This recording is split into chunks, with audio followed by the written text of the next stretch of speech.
No caemos, voy a llegar a mi casa, voy a llorar.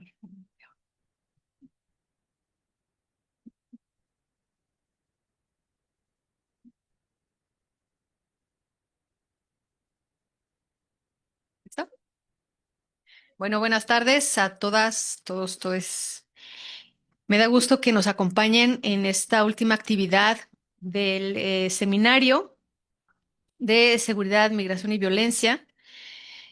Esta mesa se organizó a modo un poco de mesa de debate o mesa dialógica, ¿no? No necesariamente va a haber una pelea, un debate así, ¿no? Este, o sí, lo que sea que suceda está bien. Entonces, bueno, la idea es presentarles a los participantes. Bajen su celular, porfa. Digo, está muy interesante el celular y así, pero pues tampoco, ¿no? Entonces, la idea es presentarles a los participantes de esta mesa, que me da muchísimo gusto saludarles a todos, a todas, a todos. Y la idea es pues que gire las discusiones o nos van a compartir también experiencias respecto del tema en general de que trata esta mesa, que es el papel del Estado frente a la violencia de género.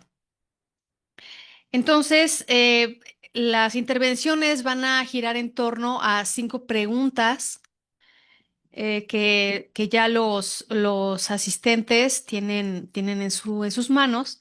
La primera sería, ¿desde dónde laboras? ¿Qué se entiende por violencia de género? O sea, dependiendo mucho de en dónde estamos parados, podemos entender cosas diferentes.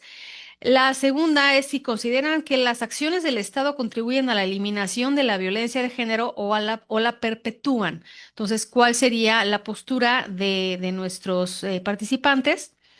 La tercera sería, desde tu experiencia, ¿el Estado atiende de manera adecuada a la violencia de género?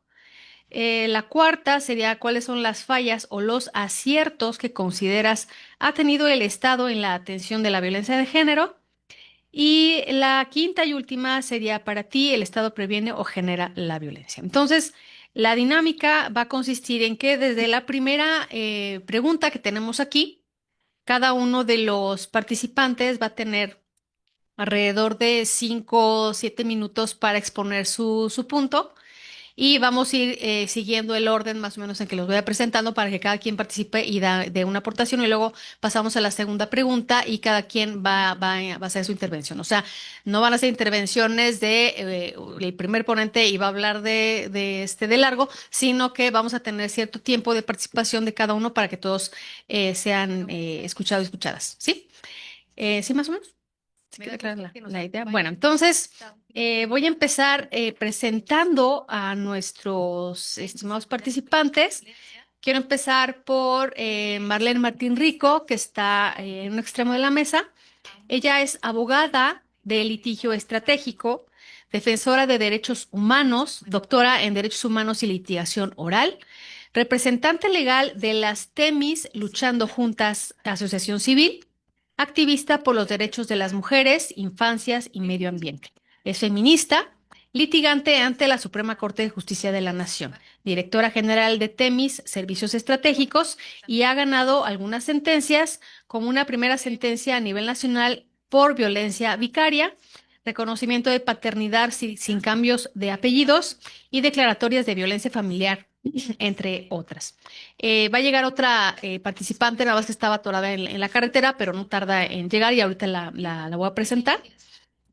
Después nos acompaña José Antonio Gutiérrez España, es psicólogo clínico, egresado de la Universidad de Guanajuato, cuenta con una especialidad en familias y prevención de la violencia por la Universidad Autónoma de Querétaro, así como una maestría en antropología social por el Centro de Investigación y de Estudios Superiores en Antropología Social, o mejor conocido como el CIESAS. Unidad Pacífico Sur. Es maestrante en psicopatología forense y sistema de justicia en el INACIPE. Su trayectoria profesional se ha centrado en la atención, análisis y comprensión de fenómenos relacionados con la migración, la violencia y la diversidad sexual, temas que también constituyen sus principales líneas de investigación. Actualmente se desempeña en la Fiscalía General del Estado de Guanajuato, en el área de dictámenes periciales psicológicos, donde atiende casos de violencia, particularmente aquella ejercido contra niñas, niños y adolescentes. Trabajo que realiza desde la perspectiva forense y psicosocial. Además, ha sido docente en diversas instituciones educativas, entre ellas la Universidad de Guanajuato, impartiendo cursos relacionados con la psicología, violencia, género y ciencias sociales. Antes de integrarse a la Fiscalía, colaboró en la Asociación Civil Centros de Orientación Psicológica para la Mujer y la Familia ACE, donde brindó atención psicológica a niñas, niños y adolescentes víctimas de violencia familiar, contribuyendo al fortalecimiento del acompañamiento terapéutico en contextos comunitarios. También nos acompaña la doctora Ilitia Guevara Hernández, que es antropóloga social por la Universidad Autónoma de Querétaro, especialista en desarrollo comunitario por la Facultad de Ciencias Políticas y Sociales de aquí de la UAC, especialista, maestra y doctora en desarrollo rural por la UAM Xochimilco. Realizó estancia postdoctoral durante el periodo 2015 y 2016 y 2016 y 2017 en la maestría en Ciencias Sociales de la Facultad de Ciencias Políticas y Sociales de la UAC, financiado por el entonces CONACYT, en estudios migratorios. Pertenece al SNI nivel 1. Tiene perfil PRODEP y está adscrita a la Facultad de Derecho. Sus líneas de investigación son género y desarrollo rural, interseccionalidad, autonomía femenina, migración, identidad social y cultura, familias, etcétera. Actualmente dirige el proyecto de investigación Migración Forzada de Mujeres y Niñas y Niños Tutsiles en la ciudad de Querétaro, una mirada desde la interseccionalidad con financiamiento FONDEC UAC. Un aplauso para nuestros asistentes.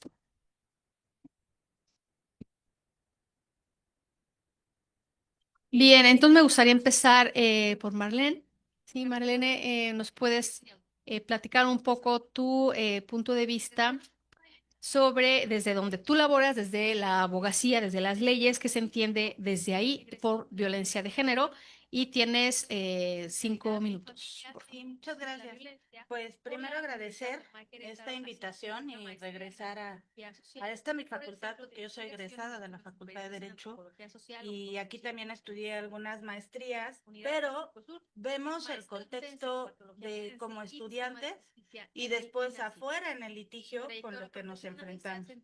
Y el punto desde mi práctica jurídica y de acompañamiento en contextos de violencia, entendemos que la violencia de género como una manifestación estructural del poder patriarcal que se ejerce sobre las mujeres y personas con identidades disidentes por el solo hecho de serlo. Sí, perdón. A ver, ¿ya me escucho mejor? ¿Sí? ¿Sí? Bueno, por el solo hecho de serlo. Y aquí hay una situación que tiene que ver con esta percepción de qué es el género, ¿no? Y desde dónde se ve la violencia de género, porque es muy amplio y ambiguo a la vez, ¿no? Entonces, cuando hablamos, por ejemplo, de los mecanismos para atender la violencia de género, podemos entender una serie de ramas genéricas, valga la redundancia, en donde nos situamos en contextos diferenciados. Pero yo particularmente voy a hablar de la violencia contra las mujeres, porque así debe ser nombrada y digamos que ese es el campo donde yo tengo mayor parte de mi trabajo. Y bueno, es fundamental también hablar y saber de qué mujeres hablamos y en qué contextos, ¿no? Es tan complejo el tema que no podemos hablar de todas las mujeres por igual sobre las mismas violencias, aunque sí hay una base estructural. Entonces, porque no todas las mujeres viven violencia de la misma forma ni con las mismas posibilidades de respuesta o protección? Entonces aquí nos lleva a hacer un análisis que tiene que ver con el enfoque interseccional y nos obliga a mirar cómo se entrecruzan el género con otras condiciones como la edad, la clase, la racialización, la discapacidad, la orientación sexual, la migración o la maternidad. No es lo mismo la violencia que vive una mujer indígena desplazada que la de una mujer urbana con acceso a redes de apoyo. El contexto sí importa e importa mucho. No nombrarlo es invisibilizar las múltiples capas de vulnerabilidad que pueden agravar el riesgo y limitar el acceso a la justicia. Por eso hablar de violencia de género no puede reducirse a una categoría abstracta. Implica reconocer que el Estado y la sociedad no violentan a todas por igual y que la respuesta institucional debe ser a partir de esa complejidad para verdaderamente ser transformada. Entonces, en estos contextos, el tema de la violencia contra las mujeres también es múltiple. Se da de diversas maneras, pero sí hay un contexto de violencia generalizada que está desde la forma estructural y sistémica, en donde las mujeres siempre o generalmente resultamos con mayores afectaciones ante los contextos de violencia por todas estas cuestiones de interseccionalidad y que aquí solamente nombré algunas, pero cada una podemos desde nuestro propio lugar nombrar desde dónde reconocemos y asumimos estas violencias contra las mujeres particularmente o violencias de género que se vivan en diversos contextos. Muchas gracias, Marlene. Aprovecho para presentar a Nadia, que acaba de llegar. Ella es abogada feminista, egresada de aquí de la UAC, maestra en legislación ambiental y doctorante en ciencias jurídicas. Cuenta con diplomados en derechos humanos, género y políticas públicas, derecho ambiental y liderazgo en clave de género. Tiene especialización en el Sistema Internacional e Interamericano de Derechos Humanos por la American University y la Comisión Interamericana de Derechos Humanos. Obtuvo la certificación como docente en el nuevo sistema de justicia penal. Fundadora de diversas organizaciones de la sociedad civil vinculadas a la defensa de los derechos humanos. Durante 3 décadas de su desempeño profesional ha prestado sus servicios en los sectores social, privado y público.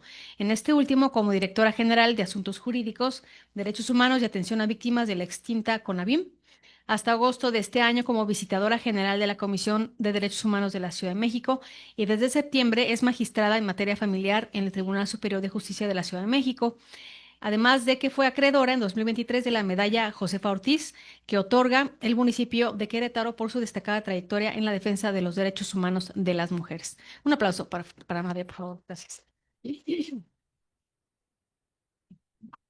Entonces, bueno, si quieres, ahorita regresamos contigo, Nadia, para que sigamos con el punto de vista de José Antonio Gutiérrez respecto de esta misma temática que habíamos presentado, desde donde laboras, ¿qué se entiende por violencia de género? José Antonio, por favor. Gracias, sí me escuchan ahí? Súper bien. Bueno, pues ya por acá me presentaron, yo les agradezco mucho la invitación de regresar aquí a mi casa, soy egresado del UAC, me da mucho gusto poder compartir este espacio con mis compañeras. Yo les voy a platicar un poquito de qué es lo que se hace desde la óptica más pericial cuando se atiende principalmente a niños, niñas y adolescentes. Y ahí el tema de género y la violencia de género, pues es crucial para entender algunas formas de violencia que a veces no son del todo, digamos, evidenciadas o que no se ven a simple vista, como aquellas que tienen que ver con la violencia vicaria, con las interferencias parentales. Particularmente yo me encuentro trabajando en la Fiscalía de Guanajuato y ahí en la unidad donde yo estoy atiendo mayormente niños, niñas y adolescentes. Existe una fiscalía especializada para atender temas de género, pero no siempre, o de hecho no lo hacen, no atienden a los niños y a las niñas. Muchas veces se concentran mucho en las mujeres, pero los niños y las niñas también son víctimas muchas veces directas y también indirectas de estas formas de violencia, a veces muy veladas, como lo que he platicado de las interferencias parentales o la violencia em, más que en un sentido vicario. Y, y al menos desde esta postura más forense, lo que al menos yo y creo que mis compañeros en la unidad trabajamos, es que entendemos la violencia, como ya lo ha dicho por acá la compañera, es algo estructural, no es una cosa fortuita, no es una situación personal, sino que tiene que ver con toda una estructura y con toda una dinámica muy compleja. Y en ese sentido, lo que hacemos desde, por ejemplo, desde lo que yo hago, que son dictámenes psicológicos forenses, es primero reconocer que la violencia contra los niños, pues es de muchas formas, ¿no? Física, psicológica, sexual, entre otras. Pero esta otra parte donde se puede conectar la violencia que viven las mamás muchas veces y que los niños son espectadores, son testigos, también los afecta en su desarrollo psicológico, en su desarrollo, digamos, eh, ajustado, ¿no? Que pudieran tener estos niños. Porque ahí lo que sucede es que muchas veces la familia se encuentra pues atrapada en estas dinámicas de violencia y, y parte de lo que tenemos que hacer es decirle a la autoridad cuáles son aquellos mecanismos que hay de esta forma de violencia hacia los niños especialmente, ¿no? Porque hay otras personas que se dedican a hacer los dictámenes con las mujeres, pero también tenemos que decirles cómo afecta esta dinámica violenta, abusiva a los niños en su desarrollo, haciendo mucho énfasis, por ejemplo, en los patrones de control que ejercen estos hombres desde una lógica, pues, de un poder patriarcal, ¿no? Para continuar con la violencia, incluso cuando la relación entre la pareja ya ha terminado. Y bueno, algo que nos ayuda mucho a poder comprender esta violencia es lo que nos dice la Organización Mundial de la Salud, que creo que muchos conoceremos lo que nos dice sobre la violencia de género, pero tiene que ver con esto, ¿no? Que es algo estructural y que son todas las formas pues, que buscan dañar la integridad de las mujeres, pero también haciendo mucho énfasis en lo que pasa con las otras personas que están en el núcleo familiar, los niños y las niñas. Gracias, José Antonio. Nadia, porfa, desde donde laboras ahorita, ¿qué se entiende por violencia de género? Gracias. Bueno, al menos me dejaron respirar. Muy buenas tardes. Soy muy feliz de estar por acá. Igual, este es mi alma mater. Tenía como unos 10, 12 años que no regresaba por estos lugares, excepto cuando hubo paro, pero no estábamos aquí, estábamos resolviendo el paro en otros lugares. Bien, como llevo 3 meses en el Tribunal Superior de Justicia de la Ciudad de México, les contaré lo que significa para el tribunal esta violencia desde lo que entienden y lo que no entienden. Es decir, como desde lo que significa el acceso a la justicia desde una perspectiva de género y desde lo que puede significar una violencia institucional al no atender de manera efectiva la violencia de género. Y entonces, por eso puedo hablar de esos dos panoramas, ¿no? Y voy a mezclar un poco incluso el tema de la reforma judicial, que mal que bien, debe de traer algunas transformaciones precisamente para el acceso a la justicia. Lo que se entiende es lo que finalmente desde 1996 han venido diciendo diversas normativas en todo el país. Y me refiero a 1996 porque empezamos como configurando lo que significaba la violencia intrafamiliar, ¿no? Una causal de divorcio, antes teníamos un tema de un divorcio en el que teníamos que probar las causas por las cuales una persona se quería separar. Y entonces una de esas hablaba de la sevicia y de las amenazas.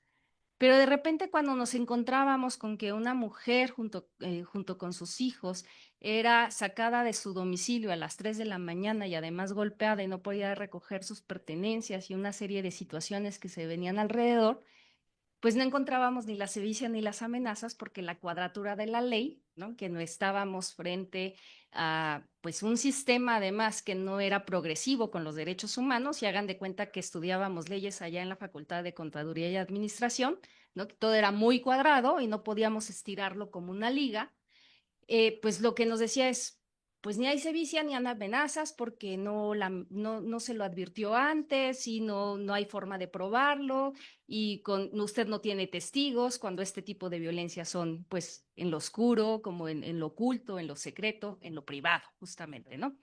Y fue de ahí justo que la Convención Belém do Pará en 1994 estableció que también las violencias, o más bien las violencias, son en el ámbito privado y también podrían ser en el ámbito público, ¿no? Entonces, a partir de ahí se empezaron a modificar las legislaciones en el país para por lo menos encuadrar la violencia intrafamiliar. No voy a hacer un gran recorrido histórico porque hoy lo que tenemos es reconocida la violencia de género. Esta que está basada además en los roles que generamos en base a estereotipos de lo que puede ser lo femenino y lo masculino. Y llegamos también a un acceso a la justicia de repente un poco deficiente porque pues esto es como un poco esquizofrénico además, ¿no? Tenemos más de 1.500 normas jurídicas, ¿no? Alrededor de unas 15 definiciones distintas de lo que significa la violencia de género en este país. Si contamos la ley de acceso de las mujeres a una vida libre de violencia, que afortunadamente los estados como una sombrilla, no en un paraguas, copiaron el textual y que al menos no varía, pero tenemos las definiciones en los códigos penales, en los códigos civiles, en los códigos familiares, en la ley de violencia intrafamiliar, en la ley de víctimas, y así nos podemos ir como por un montón de lugares, ¿no? Entonces, al momento de que nosotros combinamos estas 15 definiciones de violencia de género con el acceso a la justicia, pero cuando nos encontramos a juzgadores en materia penal que lo único que tienen es su código penal, su Código Nacional de Procedimientos Penales y no ven más allá, pues la cosa se torna complicada. Si hay juzgadores familiares, me voy a retirar porque la verdad no soy de esas, que solamente tienen su Código Civil, su Código Nacional de Procedimientos Familiares y Civiles y Familiares, y no ven más allá. O sea, no ven que existe una ley general de acceso de las mujeres a una vida libre de violencia, una ley general de los derechos de niñas, niños y adolescentes y un sinfín de normatividades que precisamente pueden ayudar a visualizar no solo lo que significa la violencia de género, sino los impactos que tiene y cómo acceder a la justicia, pues entonces tenemos un obstáculo. Y ahí es cuando nace esta otra parte de lo que yo les decía de lo que deja de hacer el lugar en el que yo trabajo. Y voy a referirme en realidad a todos los tribunales de justicia de este país, los 32 de las entidades federativas y el Poder Judicial de la Federación.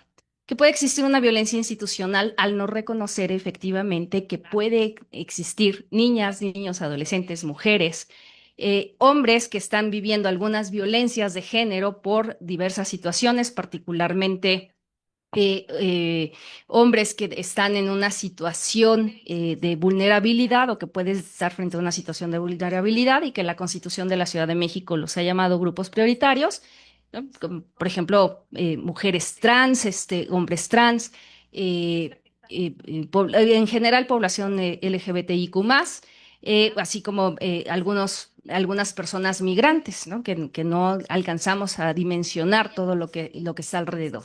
Entonces, bueno, ¿qué se entiende por violencia de género? Creo que aquí las definiciones han sido como muy vastas y lo que debería de decirles es que desde donde yo trabajo, todas estas definiciones a las que me he referido, que están en distintos lugares, y aquellas otras que son análogas por conductas, por acciones o por omisiones, también están contempladas, deberían de poder verse.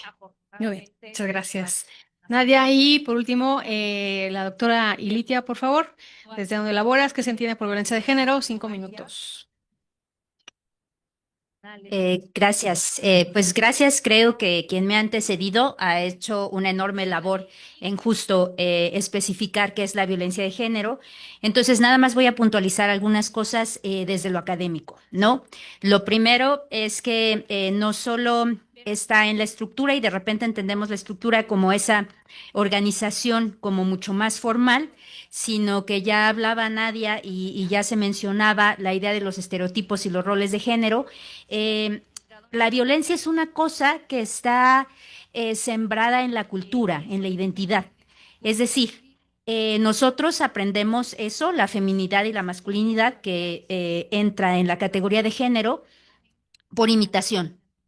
Vamos creciendo y vamos viendo a las personas que están a nuestro alrededor y a partir de ello aprendemos a comportarnos, comportamientos buenos y malos, porque además están categorizados, y empezamos a aprender a relacionarnos con los otros, los distintos, ¿no? Quienes no van a ser como nosotros, evidentemente. En esta configuración de identidades y de formas de ser en la feminidad y la masculinidad es donde se empiezan a construir estas contraposiciones que van a llevar a una generación de violencia. Vivimos tiempos muy interesantes porque hay una propuesta por un cambio a esta forma estereotipada de entender los roles de género, esa feminidad y esa masculinidad.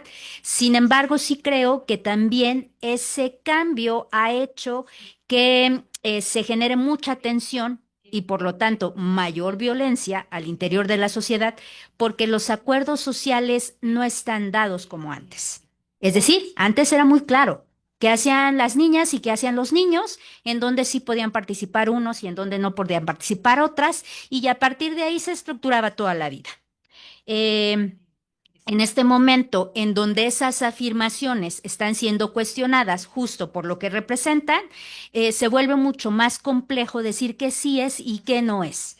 Y efectivamente, ahí es a donde atraviesa la legislación, que para nada es mi área de estudio, pero justo el problema es que depende de cómo se esté conceptualizando, es decir, que se entienda, es que se va a castigar o que se va a revisar, ¿no? Y en estos asegúnes que pasan en la sociedad, la violencia de género, entendida en términos académicos, es toda aquella acción que se ejerce para generar un daño a cualquier individuo que no está cumpliendo con su rol de género. Puede ser este masculino, femenino o de las diversidades sexogenéricas. Además, una de las características que tiene lo social, por lo desafortunado que son las estadísticas, es que generalmente se considera la violencia hacia las mujeres y aparentemente la característica fundamental es que si es hacia la mujer es desde lo masculino. Sin embargo, como se entiende desde el núcleo académico al que yo pertenezco, desde la antropología, desde lo social, etcétera, es que la violencia de género se ejerce en todas direcciones, de mujeres a hombres, de hombres a mujeres, de mujeres a mujeres, entre las mismas diversidades, porque existe esta estereotipación de cómo deberían de ser unas, unos y unes, cómo cada una de esas identidades debería de comportarse, y esto puede ser en la acción, ahí es en donde lo social se vuelve más complejo, pero también en la inacción. O sea, yo no necesariamente soy violento cuando golpeo a alguien, pero sí puedo ser violento cuando estoy haciendo una afirmación que denigra cierta característica de una identidad, que incomoda a alguien que pertenece a esa característica o que se ve reflejado de cualquier otra manera. Eh, Me agrada, Nadia, que hayas mencionado lo del paro, porque justo creo que una de las crisis que tenemos en términos académicos e institucionales es que efectivamente, por ejemplo, al interior de la universidad existe un protocolo de atención y prevención de violencia de género, pero sí considero que el problema es que no tenemos un concepto en común, cada quien lo entiende desde su trinchera y esto hace que se vuelva mucho más conflictivo. Y lo segundo es que creo que el problema de la violencia de género, que es un problema, ya lo dijimos, social, estructural, pero interrelacional, es decir, de la forma en que nos relacionamos como sociedad, como grupos, etcétera, se sigue atendiendo de manera diferenciada. Es decir, tenemos todos aquellos grupos, talleres, sensibilizaciones, concientización, marchas, protestas, etcétera, que van dirigidas hacia las mujeres y ya sea visibilizar formas de violencia que no habían sido visibilizadas, hacia modificar roles tradicionales de género, y luego tenemos aquellos grupos que cada vez son más recurrentes de las masculinidades, de cómo lo masculino debería de comportarse en la sociedad actual. Mientras sigamos tratando a nivel académico, y creo que eso se replica en el Estado, cuando vemos los programas de gobierno, como una cosa separada, es decir, atendemos a las mujeres y luego atendemos a los hombres, pero si el problema es de interrelación, ¿en qué momento conectamos esas dos esferas y ya hacemos un intercambio de posiciones? ¿No? Porque entre estas dificultades de nombrarlo, pues las acciones se vuelven aún más complejas. Bueno, hasta ahí. Gracias, doctora. Ahora, la segunda pregunta. ¿Consideran que las acciones del Estado contribuyen a la eliminación de la violencia de género o la perpetúan? Y empezamos con Marlene, por favor. Sí, gracias. Aquí viene la cosa esquizofrénica que decía Nadia. Porque, bueno, yo antes quisiera hacer una acotación a lo que estaban comentando, porque no nos han enseñado a no estar de acuerdo. Entonces, a partir de ahí, se crea un prejuicio que se estandariza por medio del derecho y de las leyes. Entonces, se ha venido estandarizando todo, pero la reforma de 2011 de los derechos humanos nos ha explicado que se requiere un análisis de fondo con enfoque interseccional, pues eso no se aplica en la realidad. Entonces, ahora sí me voy a la respuesta, porque si no divago. Así que, bueno, son ambas cosas. Yo creo que hay un desequilibrio preocupante y existen marcos normativos, políticas públicas que buscan erradicar la violencia. En la práctica no sucede, ¿no? Están ahí en letra, en la letra de la ley, pero en la práctica, ya sea por acción o por omisión, como ya lo comentaban, perpetúan la violencia, la revictimización, por ejemplo, en los procesos judiciales, la impunidad estructural, la falta de acceso real a la justicia y la ausencia de medidas de protección eficaces. Y estos son ejemplos de cómo el Estado, en todos sus aspectos, sigue fallando en su deber de garantizar una vida libre de violencia, no solo a las mujeres, a todas las personas, pero particularmente como las mujeres estructuralmente somos quienes hemos recibido y normalizado la violencia, somos quienes más la sufrimos y la padecemos. Entonces, desde mi experiencia, el Estado mexicano opera desde una lógica profundamente ambivalente. Por un lado, promueve discursos, marcos normativos que aparentan el compromiso, y por otro, sostiene prácticas y omisiones que siguen siendo ejercicios de violencia sistemática, ¿no? Entonces, esta simulación institucional se alimenta de un contexto sociocultural profundamente machista, donde incluso, y aquí me traje unos ejemplos, ¿no? Las medidas de acciones afirmativas, que son estas medidas de discriminación positiva, como por ejemplo las cuotas de género o las políticas de discriminación positiva, son constantemente deslegitimados, especialmente por los actores del propio sistema de justicia. Y aquí vamos en la parte del ejercicio del derecho, porque también hay abogados y abogadas, ¿no? Que tratan como privilegios indebidos las acciones afirmativas para poder garantizar un equilibrio, ¿no? Entonces, como desde el ejercicio de la abogacía tampoco hemos entendido de qué van las acciones afirmativas y por qué son necesarias, pero particularmente no se entiende cuando se trata de mujeres. Porque hoy, por ejemplo, pues ya tenemos normalizado el tema de los accesos de estacionamientos para personas con discapacidad, ¿no? Y todo el mundo lo vimos muy bien, pero cuando se trata de mujeres, entonces no se ven como necesidades para corregir las desigualdades históricas, ¿no? Y todo esto está plenamente respaldado por un marco institucional y constitucional mal entendido, que le llaman igualdad a todo, pero no entienden la diferencia entre la igualdad formal y la igualdad sustantiva, por ejemplo, ¿no? Y otro ejemplo que traje de esta simulación es, por ejemplo, en Querétaro, el tema de la ley vicaria, hace 2 años que se aprobó y no se ha publicado, ¿no? Y por otro lado tenemos que, por ejemplo, el tema del aborto, en la legislatura se ha creado todo un debate público en donde ya lo quieren llevar a votación, cuando los derechos no se negocian, los derechos no se votan y los derechos están ahí para respetarse. Entonces vemos estas dos posiciones de cómo de una u otra forma vas a vulnerar a las mujeres, no importa que haya un marco constitucional, institucional, donde la Suprema Corte de Justicia ya se haya pronunciado en varias ocasiones, tanto en el tema de la violencia vicaria como en el tema del aborto, y sigue el Estado diciendo no pasa, ¿no? Y ahora vamos a votarlo, ¿no? Y yo diría, vamos a votar los presupuestos y los impuestos, a ver si es cierto. Entonces, en resumen, el Estado no elimina la violencia, muchas veces la reproduce, la encubre, la normaliza, disfrazando de legalidad lo que en el fondo es una defensa del status quo patriarcal. Y bueno, pues con eso yo me quedaría, gracias. Gracias, Marlene.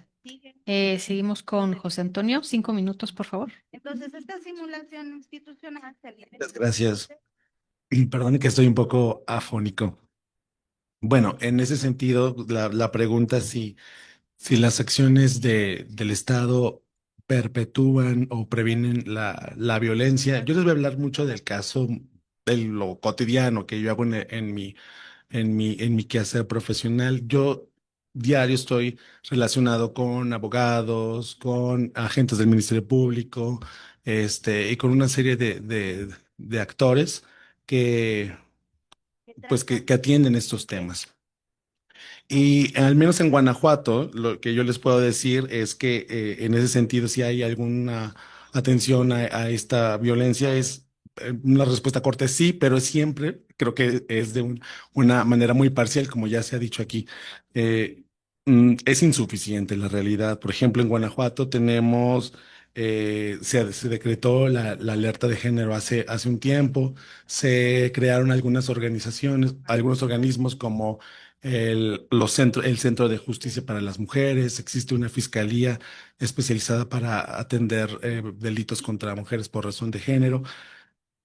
O sea, en la teoría y en algunas cosas que podemos ver, pareciera que sí hay algunos avances, que se está haciendo algo, pero en la práctica, en la cotidianidad donde las personas van a poner una denuncia, ahí es donde al menos yo he podido ver algunas cosas que son bastante terribles, porque también es verdad que todos los servidores públicos, pues que tienen que pasar por una sensibilización, por una, incluso una profesionalización en temas de género, de equidad, y también de interseccionalidad y entre otros temas, pero esto en el día a día no se ve en cómo tratan a la gente, en cómo entienden los casos, como ya se ha dicho anteriormente, una persona va a denunciar algo y lo intentan clasificar en el delito, ¿no? En lo que ellos entienden. Pero es que hay cosas que exceden esos pequeños cuadritos del delito. Y es ahí donde creo que hay muchos temas que claro que están atravesados los operadores de esto por los estereotipos, por algunas creencias muy distorsionadas de lo que tendría que ser. Yo les he platicado que trabajo mayormente con niños y niñas y adolescentes y es muy frecuente que los ministerios públicos o los defensores se acerquen conmigo y me digan, oiga, pero ¿de verdad estos niños están afectados porque vieron que a su mamá la golpeó su papá? Y pues eso a mí me causa mucha indignación porque claro, si un chiquito ve que su papá le sacó una pistola y se la puso en la cabeza a las 2 de la mañana, pues desde luego que es algo sumamente traumático. Y en algunos otros casos donde llegan a ser situaciones todavía más graves, pues muchas veces los niños pierden a su mamá y luego pueden perder al papá porque se va preso eh, o porque se da la fuga. O sea, estas cosas sí afectan mucho a los niños. Y ahí lo que yo creo es que lo que yo alcanzo a ver es que a pesar de que existen estos protocolos de los que hemos estado hablando y las capacitaciones, pasa algo que en los servidores públicos que no conectan o no conectamos con esto, porque pareciera como que se está encarnando ese género, ¿no? Y de repente eso es muy complicado. Entonces, lo que intentamos hacer desde los dictámenes es de una forma muy entendible decir estas situaciones tan complejas de las que hemos estado hablando y sensibilizar desde ahí, pero a veces la realidad es que no es suficiente, o sea, me parece que hay algunas cosas, pero falta mucho por hacer. Muchas gracias. Gracias, José Antonio. Nadia, 5 minutos, porfa, respecto de esto. Gracias, mídemelos porque si no me puedo extender. Voy a contestar muy sencillo. Ni las elimina ni las perpetúa, sino todo lo contrario, ¿no? Y como estoy a punto de llegar al quinto piso, todavía ya se me da la oportunidad de hacer historia, ¿no? En el 97, cuando yo era estudiante como ustedes aquí en estas aulas, si me hubieran dicho, esto va a suceder y esto va a existir y así se va a dar, porque además en ese mismo momento, 2 años antes, entraba justamente a las filas del movimiento feminista, que una vez que se entra no se puede salir, afortunadamente. Eh, Sucede que no me hubiera imaginado tantas transformaciones de lo que decíamos, ¿no? Creo que en aquel momento las mujeres feministas y las que éramos muy jóvenes decían, está loca, ¿no? Eh, Trajimos a colación el paro y es como una vivencia interesante porque cuando yo estaba con varias jóvenes, hace 2 años resolviendo y viendo cómo insistíamos en que sí había violencias desde la universidad que no estaban siendo atendidas y que lamentablemente en este país nos ha dado por la protocolitis, es decir, para todos hacemos protocolos, pero no sabemos para qué funcionan. Entonces, sucede que yo iba como en la cuenta regresiva y decía, es que si yo en algún momento le hubiera dicho eso a mi maestro, me hubieran expulsado de la universidad, ¿no? Y en ese momento lo que veía es un montón de docentes, de personas administrativas, como quiera que sea, como lo puedan denominar, a una rectora haciéndole frente a un paro porque reconocía que existían las violencias. Entonces, lo primero que voy a decir, reconociendo un poco lo que ha sido esta lucha, es que creo que un movimiento amplio de mujeres ha logrado que se visibilice la violencia de género y que sí existan políticas públicas para erradicar la violencia de género. Ahora, yo les podría decir también desde la experiencia personal, cuando trabajé en CONAVIM, esta que declaraba las alertas de género, que ahora se fue a la Secretaría de las Mujeres, y que me dedicaba a darle seguimiento precisamente, entre una de las tantas labores que hacía, a darle seguimiento a esas alertas de que se cumplieran por parte de las entidades federativas. Es que infinidad de colegas, de compañeras, de activistas iban y me reclamaban porque yo no hacía nada por frenar la violencia feminicida. No me declaro incompetente, pero puede ser que sí, ¿no? Antonio. Ustedes lo podrán decir. Pues yo decía, ¿y por dónde empiezo? O sea, ¿por dónde empiezo cuando en este país matan a 11 mujeres todos los días? Cuando en este preciso momento a una mujer la están acosando, la están violando, a una niña la están toqueteando, etcétera. ¿Por dónde, de verdad, por dónde empiezo? ¿No? Y entonces, si nos vamos por la capacitación, podría decir, no, bueno, pues este país está sobrecapacitado, ¿no? Pero seguimos sin entender un comino. Y creo que eso nos lleva también a saber que si las violencias no te atraviesan, no las puedes trabajar. Esa es una realidad. Y quienes estamos aquí lo estamos precisamente porque las violencias nos han atravesado. Y cuando entendemos una cifra tan ruda de INEGI que nos dice que todas las niñas y las mujeres, por lo menos en alguna etapa de su vida, van a vivir una situación de violencia, sabremos que ninguna de nosotras nos salvamos y sabremos que los hombres tendrían que ser empáticos y estar acompañando y por lo menos aprender lo que significa el respeto para después poder ayudar y enfrentar las violencias que viven sus compañeras, sea su mamá, su hermana, su vecina, la comadre, la novia, la pareja, la free, como se llame, ¿no?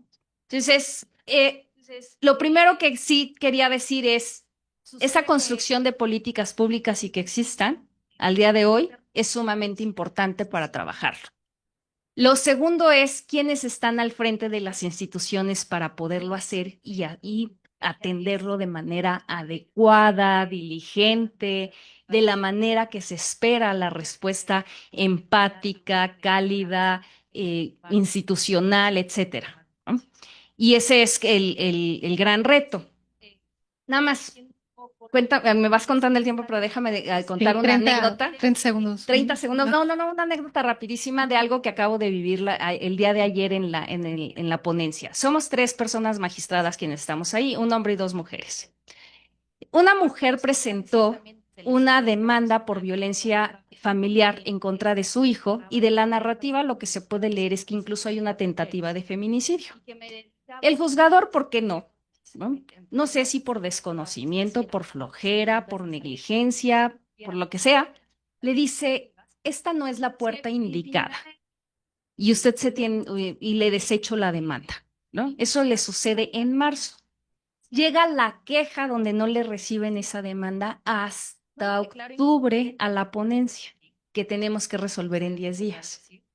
Y entonces el flamante magistrado compañero, que es un gran amigo mío y he trabajado mucho tiempo con él, pero pues bueno, también le puedo criticar cosas, ¿no? Que él me criticará a mí también en su momento. Le dice, confirmo la sentencia, porque hay un acuerdo del tribunal que dice que la puerta indicada es la C y no la A que tocó la señora. Perdón, pero la legislación dice que cualquier juzgado familiar o cualquier juzgado penal podría conocer de los asuntos de violencia familiar y dictar las medidas de protección que están previstas en la Ley de Acceso de las Mujeres a una Vida Libre de Violencia, ¿no? Y 7 meses después le venimos a decir a la señora, ¿qué cree? Que me preocupa además porque yo no sé si ella sigue viva, si ya huyó, si ya desistió, qué carambas ha pasado con ella. ¿Qué cree? Que la puerta A que usted tocó inicialmente no es la correcta, sino es la C, pero para llegar a la C, usted se tiene que formar y tiene que esperar otros 8 meses, porque los UGAs están funcionando, son las unidades de gestión judicial, tienen tanto trabajo que para cuando le toque el turno a su demanda, pues ya habrán pasado 8 meses. Me parece de una absoluta negligencia. Yo corregí el proyecto y dije que se admita de inmediato y que se dicten las medidas de protección. Y mi compañero dijo, no, ¿cómo crees? Las formalidades del proceso, yo digo, la cuadratura, o sea, eres abogado, eres magistrado, no eres contador, ¿no? O sea, ¿dónde está estira la liga y ve que lo que te están narrando no es un tema de si toqué bien la puerta, es un tema de auxilio porque mi hijo me va a matar, ¿no? Y es ahí donde tendríamos que ver qué personas están al frente de las instituciones para atender la violencia de género. Perdón. Muchas gracias, Nadia. Litia, por favor.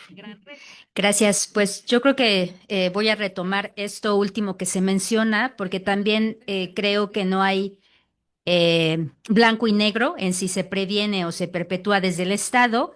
Y lo que yo voy a decir es que el problema es que el Estado, y lo digo siempre a los estudiantes, son personas como nosotros, que piensan, que sienten, que tienen un compás moral, que viven bajo unas creencias, que tienen una vida personal guiada por esos principios que consideran adecuados y que luego se nos olvida, entiendo que lo personal no debería de implicar la posición que ocupan, porque se supone que por eso ocupan una posición pública, ¿no? Porque van a respetar, defender los derechos de todas y todos, ¿no?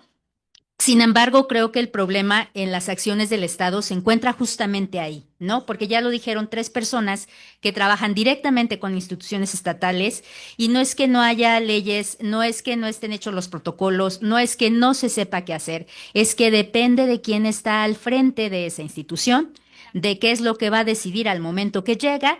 Y luego lo otro que me parece como lo más desafortunado es que, se los digo siempre, además como docente, cuando uno se para frente a un grupo de personas o frente a alguien, somos humanos y lo primero que hacemos es vemos y juzgamos. Y o nos cae muy bien la persona o decimos, ah. Y a partir de ahí todas las decisiones que se tomen van a estar basadas más en eso que en lo que debería ser. Y lo otro que me parece es que sin importar, ya lo decía Tony, que haya esta sensibilización, que se capacite, que se hable de igualdad de género, de equidad, etcétera, es que todo eso otra vez va a estar atravesado por los individuos y por cómo están recibiendo la información y luego los mensajes quedan muy distorsionados. Y yo voy a cerrar con un ejemplo. Cuando Che Wan era jefe de la Ciudad de México, creo que ya estábamos en el momento de gobiernos. Recuerdo muy bien, porque cuando voy en el transporte público me gusta leer todos los publicitarios para ver qué está pasando. Y entonces está muy fuerte la campaña de la denuncia hacia el acoso, sobre todo el acoso callejero. Pero lo que me llamaba fuertemente la atención es que había 2 tipos de publicitarios. Los 2 que más recuerdo y que me generaron un impacto tremendo, era uno que decía, si vas caminando y te silba, es un delito, denúncialo. Y el otro decía, si estás en el transporte público y te enseña los genitales, es un delito, denúncialo. Y lo que me parecía grave de esas 2 afirmaciones es que estuvieran equiparadas, porque jamás va a ser igual que alguien me silbe, porque a lo mejor ni siquiera me está silbando, yo nada más tengo un oído y a lo mejor iba pasando en el momento en que el sonido llegó y pensé que era mí y era Tony, a que alguien me esté enseñando los genitales. Y cuando no hay esa claridad de qué estamos hablando, entonces incurrimos en estas acciones en donde no sabemos si como institución, en este caso el Estado, estamos previniendo o reproduciendo una serie de violencias que van a seguir eso, marcándose, ¿no? Y con eso cerraría. Muchas gracias, Litia. La siguiente pregunta, y van a ser 3 minutos para cada quien, por favor. Desde tu experiencia, el Estado atiende, o sea, cuando llega un caso, ¿no? Al estado de violencia de género, el Estado lo atiende de manera adecuada. Empezamos con Marlene, por favor. Sí, gracias. Fíjate que yo voy a retomar esto último que comentan de estos mensajes. Porque aquí el punto también es, si esto sucede, denuncia, ¿y a quién vas a denunciar? O sea, estás denunciando al que te chifló, ¿quién era? ¿Qué mecanismo existe? Y además la otra es, ¿te van a recibir tu denuncia? Y va a recibir una sanción.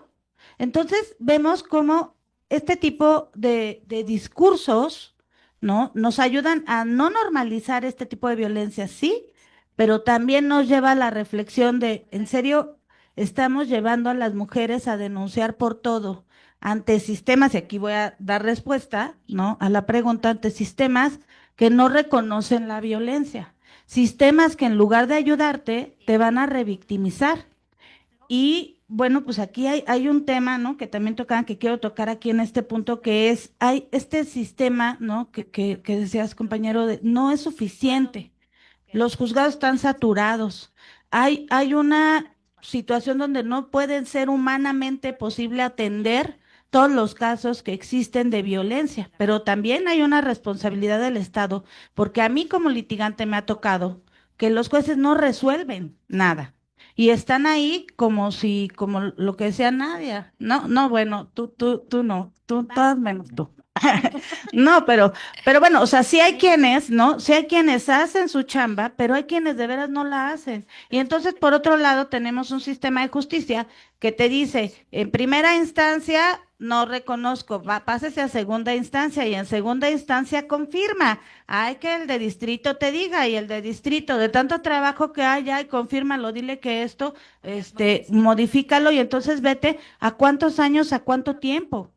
Estás manteniendo a la gente institucionalizada. Entonces, desde mi experiencia, el Estado no atiende de manera adecuada, pero además también yo he identificado, y aquí hasta lo subrayé, existe un mecanismo invisible, pero perfectamente funcional, que identifica a la víctima, su historia, su nivel de vulnerabilidad, su aislamiento y la somete a un proceso desgastante, sistemático.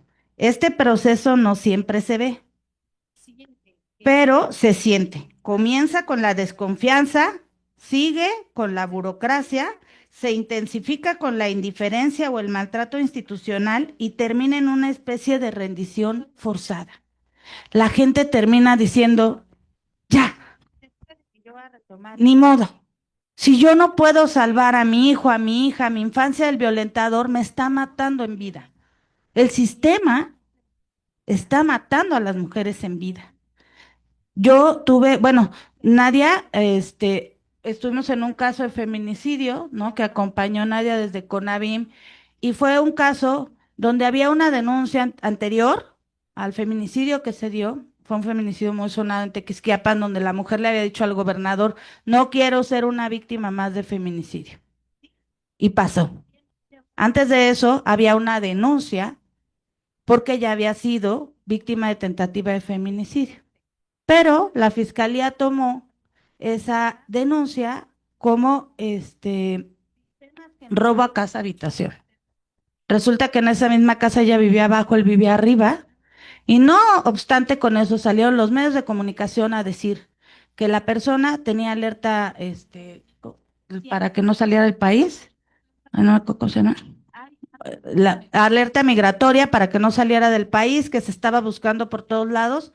El tipo estaba en su funeral. El tipo estaba con su hija. Y ahí fue donde intervino Conavim, ¿no? Y participamos en eso y ya después yo acompañé a las víctimas sobrevivientes del feminicidio, pero no obstante con eso, con todo esto que les estoy diciendo, querían que la niña, la hija, fuera a ver al agresor a la cárcel porque era su papá. Y esto pasa todos los días en Secofam, en el Centro de Convivencias Familiares, con las infancias que son víctimas de violencia y que en este maquillaje de es derecho de las infancias, las obligan a convivir con los agresores sin tener sistemas que permitan incluso que exista la justicia restaurativa, ¿no? Que existan procesos que permitan saber si hay o no condiciones para que convivan con estos agresores, que muchas veces y la mayoría de las veces en estos juicios son sus mismos padres. ¿no? Entonces, en esta situación es como definitivamente en mi experiencia el Estado no atiende y yo sí creo que la revictimización no es un accidente, es una estrategia de control que obliga particularmente a las mujeres a aceptar acuerdos que violan sus derechos disfrazados de soluciones conciliatorias, que también tenemos que observar desde dónde se dan las conciliaciones en todos los aspectos, ¿no? ¿Qué tanto se están respetando los derechos en estos sistemas de conciliación? Y si insistes en exigir justicia y que se respeten tus derechos, el castigo es el descrédito, la criminalización y el abandono institucional. Muchas gracias. Gracias, Mara. José Antonio, 3 minutos. Desde tu experiencia, ¿el Estado atiende de manera adecuada la violencia de género? Muchas gracias. Bueno, en teoría tendría que hacerlo, ¿no? Incluso hay varias fiscalías que hasta se jactan de decir, mira, yo te voy a recibir tu denuncia, voy a abrir la carpeta en 5 minutos. En 5 minutos ya te vas a pasar al módulo y te vamos a atender. Tu carpeta ya va a estar iniciada. Bueno, sí, pero ¿de qué sirve que pasen 5 o 10 minutos si todo el demás proceso me va a tardar años? 2, 3, 4 o hasta más años. Entonces, eso es algo que pasa, yo creo que en muchas fiscalías. Y seguramente quienes han puesto una denuncia alguna vez en su vida lo deben de comprender muy bien. Eh, y algo que también se ha hablado y que es totalmente correcto es que los sistemas judiciales están colapsados, están saturados. Por ejemplo, yo me enfermé ayer, estaba muy mal y tenía una serie de citas para hacer peritajes psicológicos. Yo dije, no puedo atenderlo porque me siento muy mal y les voy a dar una siguiente cita. Pero cuando vi mi agenda, que yo no manejo, maneja alguien más, vi que mi cita más próxima es en febrero del año que viene, cuando esta persona denunció en junio o marzo de este año y hasta ahora va a una evaluación pericial en psicología. Imagínense, o sea, va a tardar más de un año, pero eso sí, lo atendieron en 5 minutos, ¿no? Entonces, yo creo que aquí para comprender esto de si el Estado atiende los casos o no los atiende, vale la pena mucho verlo desde una óptica de algo que también ya han hablado, que es la violencia estructural, pero también la violencia simbólica. eh, y también la violencia institucional. Son estos tres como conceptos que nos pudieran ayudar a entender qué pasa con esto.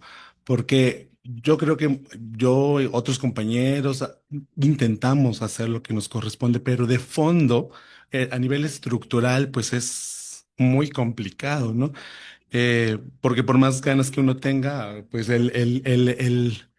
la estructura de cómo se tienen que dar los pasos, esos no los establecemos nosotros, ni nuestras ganas, sino alguien más. Y aquí yo creo que pues el Estado está diseñado para prevenir la violencia, desde luego, pero cuando el sistema judicial está saturado, como les platicaba, cuando tampoco se investiga adecuadamente o no se garantizan los derechos, entonces el Estado produce violencia por omisión.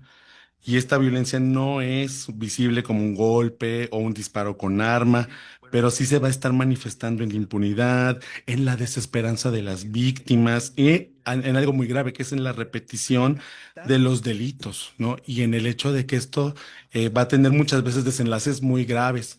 Yo recuerdo, ya para terminar, algunas veces he atendido casos de víctimas, mujeres de violencia, sobre todo en municipios, porque las personas que están en la Fiscalía Especializada de Género no salen a municipios y a veces me mandan a mí a municipios para atender algún caso. Y recuerdo uno de un caso muy feo donde la persona estaba en riesgo. Nosotros tenemos que aplicar una serie de protocolos para valorar el riesgo mortal de las personas.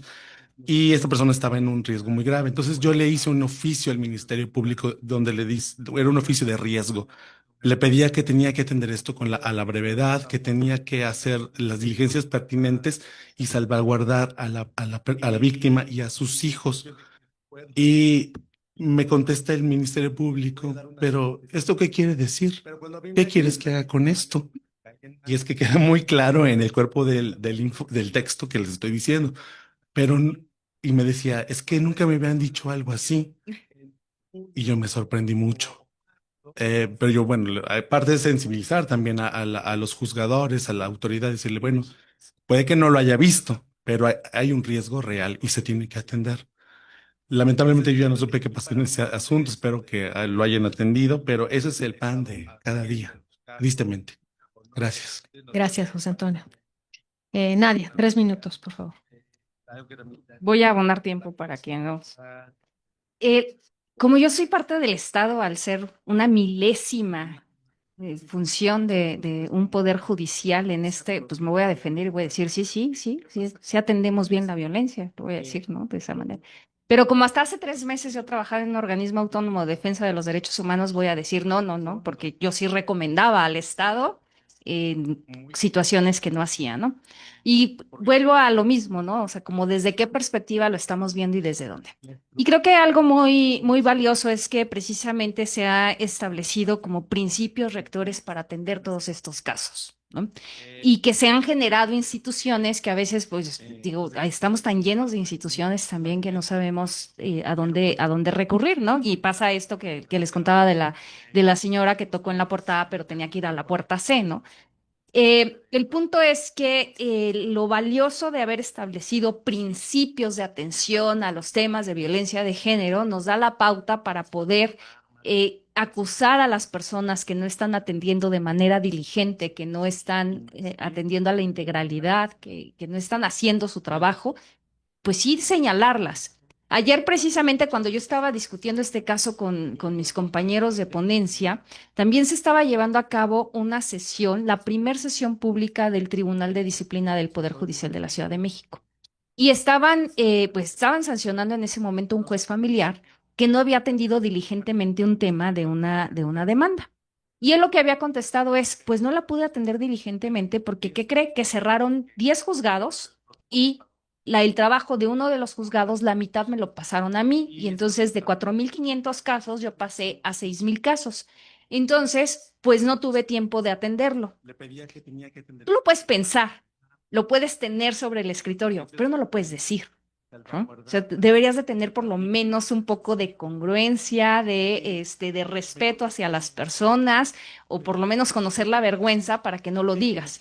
Y entonces lo que le decía el Tribunal de Disciplina es, disculpe, el pretexto de hay mucho trabajo no es suficiente, porque usted tuvo que haber optimizado los recursos humanos, materiales y demás para que estos asuntos puedan salir y abatir el rezago en tal caso. Entonces creo que hay muchos mecanismos también que usar para que el Estado verdaderamente lo atienda.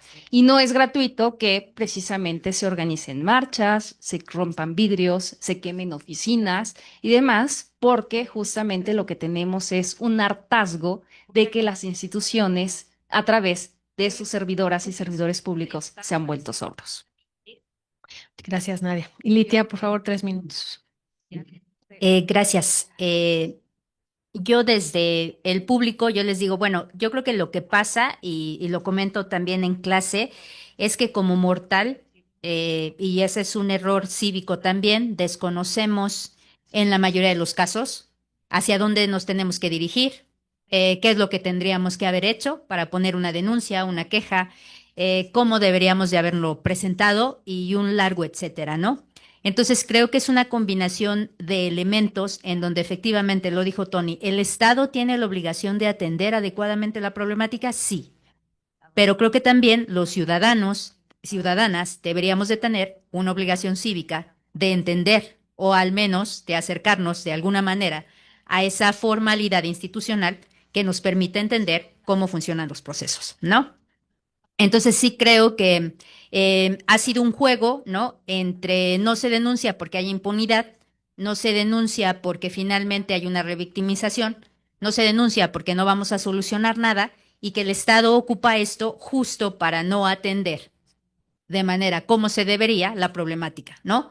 Porque efectivamente dicen, es que tenemos mucho trabajo, es que no me correspondía, es que a mí no me llegó el oficio, es que... Y entonces creo que se hace esa maraña en donde no terminamos de operar de la manera que deberíamos, pero creo que hay varias partes involucradas para que el Estado funcione bien y una de ellas pues somos los ciudadanos. Muy bien, gracias, Entonces, Ilitia. tiempo de atenderlo.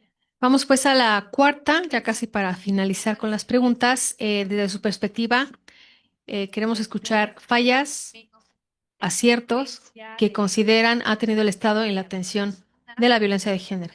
Marlene, gracias, por favor. 5 Sí. minutos. Sí, gracias. Bueno, a ver, primero retomar otra vez este punto porque para mí es muy importante, ¿no? No es que hay un sistema colapsado por la impunidad.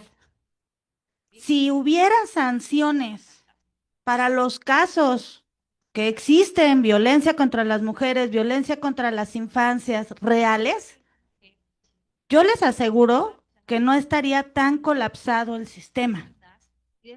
Pero la impunidad ha permitido que sigamos en a ver quién tiene la razón, y es una lucha de poder que se convierte en una violencia sistemática estructural. Entonces, Gracias. esa responsabilidad de estar colapsado el Estado en asuntos es responsabilidad del propio Estado y se tiene que resolver. ¿Cómo? Quitando la impunidad de los procesos. No podemos seguir soportando al servidor público que dice no, pero también por otro lado, no te va a recibir la denuncia, pero también por otro lado, hay un tema, y aquí voy a ir a la pregunta, que tiene que ver ay, ¿cuál era la pregunta? Sí, ya. ¿Cuáles son las fallas y los aciertos que consideras que ha tenido el Estado? O sea, si a mí me preguntan, yo digo el Estado, nada. Todos los aciertos han sido construidos desde la organización social, todos los aciertos han sido construidos desde la propia sociedad, y esos aciertos, ¿no? Se les han cargado como responsabilidad a los estados, que los estados no han acabado de asumir. Sí, hay un montón de legislaciones, es innegable que ha habido avances normativos, pero no es solamente que estén ahí, es cómo se aplican, cómo realmente se traduce eso en la realidad de las personas, de todas las personas, cómo eso te da un acceso a la justicia. Y aquí va a retomar una cosa muy bonita que teníamos en la organización. Hicimos un proyecto que se llama Las Justicias que Queremos Construir. Y aquí también es como sociedad, vamos o tenemos esta necesidad de ir articulando otras formas de justicia, de acceder a la justicia. Estos movimientos feministas nos han enseñado a acceder a la justicia de otras formas, donde nos acompañamos, donde hemos ideado, donde hemos hecho cosas que han transformado, no desde el Estado, desde nosotras, arropándonos, los tendederos, ¿no? El cómo hacemos viral cuando a una de nuestras compas le atraviesa una violencia que nos duele a todas, y cómo salimos todas y marchamos, y no implica que haya una sanción penal o una sanción, digamos, jurídica, ¿no? Pero hay una sanción social y eso lo hemos transformado. La justicia también, ¿cómo la vemos? Muchas veces en mujeres víctimas, por ejemplo, de violencias sexuales, llegan y dicen, es que no quiero ir, ¿no? No tengo ganas de nada. Y hay quienes dicen, es que tienes que ir porque si no la evidencia se va a perder, y entonces si el perito forense en este momento no te hace la valoración, entonces no vas a poder meterlo a la cárcel. ¿Y saben qué pasa? Tuve un caso, 6 mujeres víctimas en Querétaro, de violencia sexual, de violación, 6 mujeres diferentes que no se conocían entre sí con un agresor. Pasaron 5 años y ninguna de ellas recibió justicia. El agresor al final pagó un peritaje por un sistema de tortura, porque el sistema también abona, y particularmente el sistema penal, a que estos casos de tortura, todas estas fallas de las que estamos hablando, dejen en impunidad a los agresores. Y las morras se quedaron 5 años sin vida real, porque estaban transitando en un proceso, en una lucha y una búsqueda por justicia, y al final dijeron, queremos terminar con esto. Queremos borrar de nuestra memoria, y lo que hicimos fue acompañarlas en un proceso psicológico con perspectiva de género, y fue así como no reparas, ¿no? O sea, no es que se transforme, pero ¿de qué otra forma si el sistema a final de cuentas, fue el que acabó fallándoles a esas mujeres. Entonces, tenemos que buscar cómo sí podemos acceder a la justicia, cómo sí necesitamos seguir tocando esas puertas. Esto no implica que yo esté diciendo no denunciemos, ¿no? Pero hay que denunciar y acompañarnos y acuerparnos y seguir exigiendo y seguir haciendo marchas afuera de las fiscalías. Y como decía Nadia, ¿no? Si el sistema no sirve, pues que se derrumbe. Y los derechos nunca se han pedido ni se han ganado, por favor. Entonces yo ahí le dejaría. Muchas gracias. Gracias. José Antonio, por favor. ¿Dónde nos acompañaron? Muchas gracias. Bueno, igual yo también soy un servidor público, así que no puedo, como dicen, escupir como para arriba. Pero la realidad es que yo también considero que muchos de los beneficios, de los derechos que son reconocidos no son gratuitos, el Estado no los regala. O sea, son luchas de las personas, de las mujeres, entre otros actores. Entonces, yo creo que si algo se le puede reconocer al Estado, o un acierto, si se puede llamar, yo creo que lo mínimo que puede hacer es reconocer esas luchas y hacer lo que se le pide. Yo creo que eso en algunas ocasiones lo ha logrado y lo ha convertido en algunas leyes en beneficio de las personas, pero de eso a que se convierta en algo que, que de verdad, que digamos, lo podemos ver de manera más tangible, pues es otra historia. Pero cuando hablamos de las fallas, ahí sí hablamos, ahí puedo mencionar un poquito más, más aspectos, ¿no? Por ejemplo, como lo dijo ya la compañera anteriormente, hay un tema que tiene que ver con la impunidad sistemática, 5 años. ¿no? Esto es algo que es una falla y me parece que en muchas fiscalías, esto que les voy a platicar es algo que yo he visto tanto en Guanajuato, en la Ciudad de México, aquí mismo en Querétaro, donde mujeres van a denunciar y los servidores públicos dicen, bueno, pero es que ya lo has denunciado 2 veces. Entonces esto no va a pasar nada. Si vienes una vez más o unas 2 veces más, pues ahora sí te vamos a creer. Entonces lo que termina sucediendo es que estas personas pierden la fe o la esperanza en que alguien les pueda ayudar desde, pues desde el sistema pues judicial. Entonces, por otro lado, también creo que hay un tema de las revictimizaciones también muy común.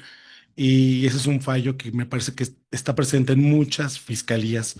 Recuerdo, por ejemplo, un caso en Celaya, donde yo vivo, de una chica que fue hace unos meses, fue a poner una denuncia porque ella entrando a su casa, eh, una persona, un hombre, se bajó de su auto, lo estacionó a la vuelta de su casa, se bajó con toda tranquilidad y le mordió el glúteo. Fue una noticia nacional, pero esa noticia tuvo tanto impacto porque dijo, fui a la fiscalía y me dijeron que no era un delito.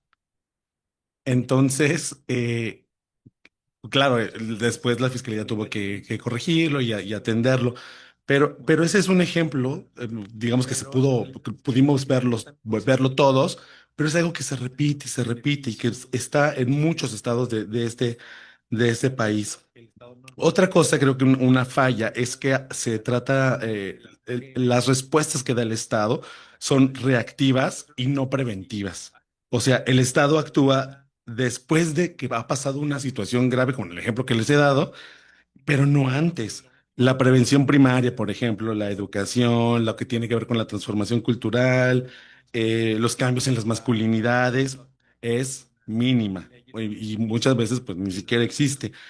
Eh, Cuando las luchas feministas, también de las que ya se han hablado aquí las compañeras, pues tienen décadas insistiendo y hablando en que esta violencia es estructural y que debe de atacarse desde la raíz, no solamente de manera reactiva. Creo que esa es una de las fallas que también pudiéramos estar viendo en cómo reacciona el Estado ante las situaciones que se presentan. Gracias. Gracias, José Antonio. Nadia, por favor. Gracias.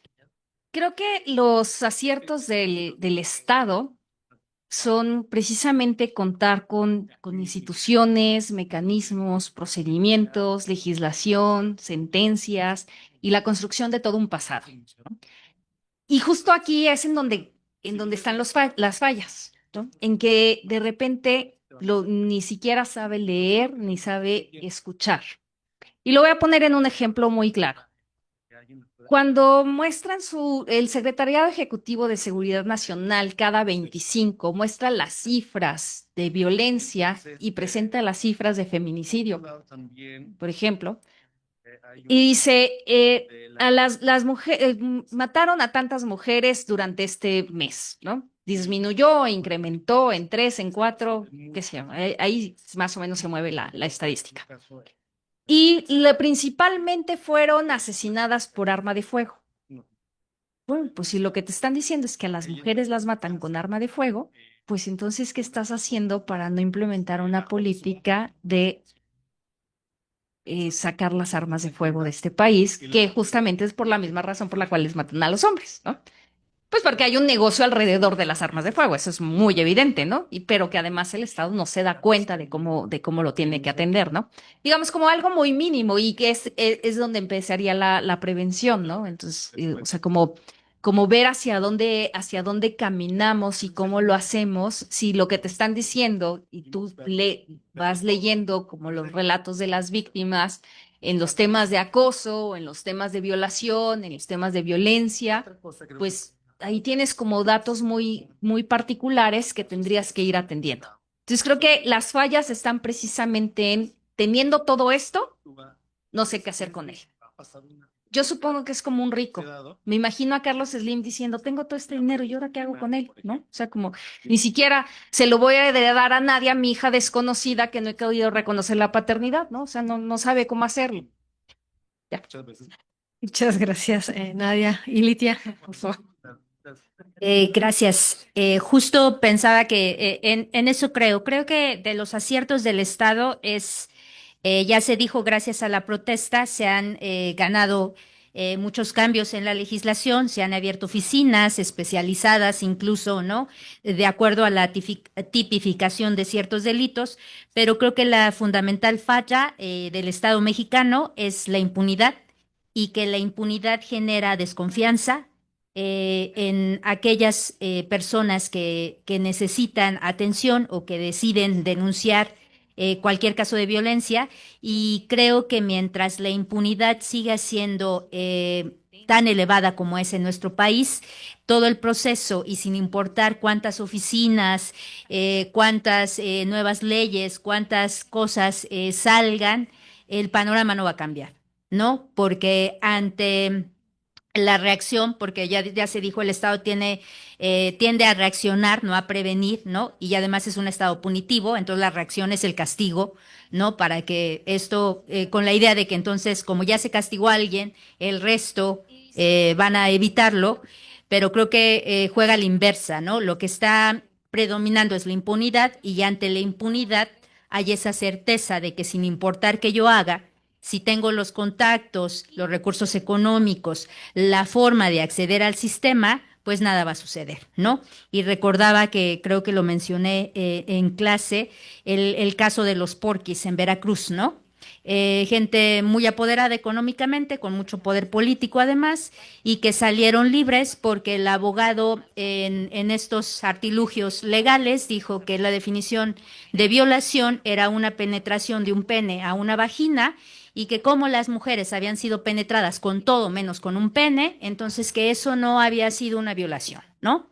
Entonces creo que la falla fundamental del Estado es esa, la impunidad, y eso hace que lo demás quede no solo disdibujado, sino que no permita avanzar, ¿no? Ahí lo dejaría. Gracias. Ya para cerrar, les pediría una reflexión final a cada uno de los participantes respecto de esta relación, ¿no? Estado y violencia de género en específico. Entonces empezamos con Marlene. 3 minutos, por favor. Sí, gracias. Pues es que no sé, es como el acceso a la justicia se convierte en una historia de terror para muchas mujeres.